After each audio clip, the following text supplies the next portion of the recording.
Welcome to the WB Mason Coaches Report. I'm here with head coach Krista Kilburn-Steveskey of Hofstra Women's Basketball. Thanks for joining us today, Coach. Thanks, Amanda. The Pride is coming off a pair of frustrating overtime losses, falling to Hartford 69-67 on Friday before falling to Northeastern 53-51 in overtime on Monday in the conference opener. Coach, what are you taking away from these losses to move forward and build off some things that you might have learned about your team in these past couple games? Well, the most important thing is that you have to move forward. You know, we have a lot of games this conference. We have a lot of games. No doubt it was disappointing. 2 games that were winnable games. I think that's where, it kind of puts a thorn in your side that those are winnable games. So, you go from Hartford, you see communication, we need it on the floor, you see being up by 10, you fight some obstacles of, Crystal being out, but you still had a chance to win that game. So finding leadership on the floor when things happen, So that was a way different scenario than you come into Northeastern. And, they really had, I said it after the game, they went after us in some areas, really challenged us on the rebounding. There's only 3 games that we lost the rebounding battle to. So that was one aspect, and I think they won a lot of the hustle points. And it doesn't matter if there's 3 of them that they win at crucial times, which going after the long rebounds in the second half, whether long rebound off a free throw, whether long rebound off a missed shot, just beating us to the bounce on that. So those are the things that kind of wake you up as a team, and as a program where you just can't walk out there and think you're going to beat somebody. Right. A bright spot against Hartford, Sydney Epps picked up her first career double-double. What have you liked from her lately? Well, I keep saying this, her hustle, her ability to win hustle plays, you want that to be contagious with everybody else on the team. I think that's the part you scratch your head sometimes, because that kid goes out and gives everything she has night after night. I mean, she's the most versatile person for us to use in every area. I've said this before, the Hartford games, I said this before. We even had this battle in the last 2 games, and she does. And, Aliana usually follows that suit as well, of just being that energy bus for everyone. And it's just, we need more of that to be more contagious. I think our bench is probably one of the most liveliest ones I've had in my career. I know they're always screaming and cheering on everybody and trying to, to get us motivated. And I think, all that little hand clapping, huddling, all that stuff has an effect on your psyche about, as a minute to go, you can win this game. Mm-hmm. We just have a lot of growing spurts with that. Everybody's playing different roles, and, those roles have more responsibility for certain people, mm-hmm. and they need to embrace that responsibility instead of being frustrated with that responsibility. Mm-hmm. But she does a great job. Mm-hmm. Now you're going into arguably one of the most challenging conference weekends of the season, playing JMU and William & Mary on the road. JMU's defending conference champion, preseason favorite. How do you get the team up for that game, especially after these 2 frustrating losses where their confidence might be a little shaken right now? Well, I think they're up for the game, and up for the challenge, and up for, rectifying, some of the wrong. And I think that, that part's not going to be a problem. I mean, there's, too many veteran people on the squad. You just mentioned Sydney Epps.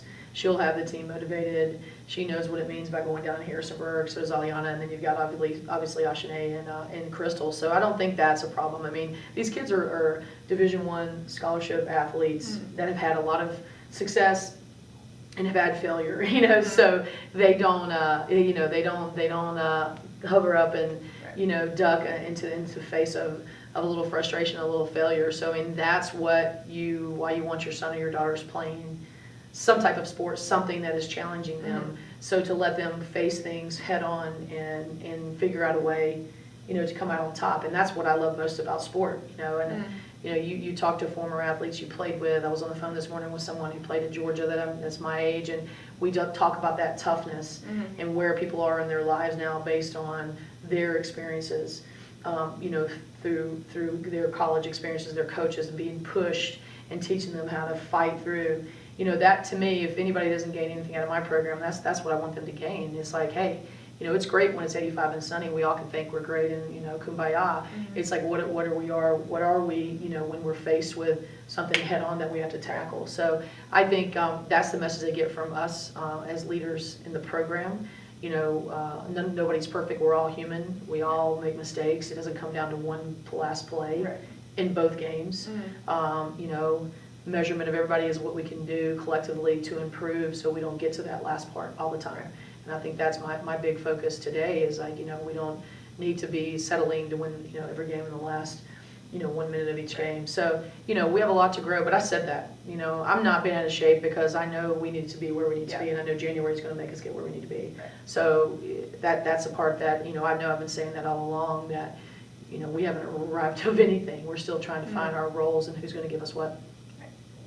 Precious Hall is JMU's big scorer. She's leading the conference. What is it going to take to shut her down on Friday? I think it's a collective effort with that too. You know, I think you know, she's going to do what she's going to do. I mean, she's very talented, and JMU's, you know, doing a great job, and Sean is leading the helm in that group. So, you know, I think we, you know, we've kind of getting down, you know, and figuring out, you know, ways to strategize against them. But you know, she's solid, and you know, she's going to try to get hers, and we need to minimize those touches as much as possible. But you know, she's not only the only center focus, but definitely she's an important focus. And obviously your mind is on JMU right now, but then William & Mary on Sunday. As of right now, they've won 11 straight. Yeah.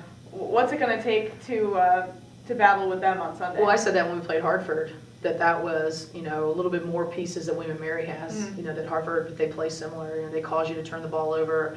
They give you 40 minutes of what they do. They don't change their playbook as often as they do what they do, and they do it well.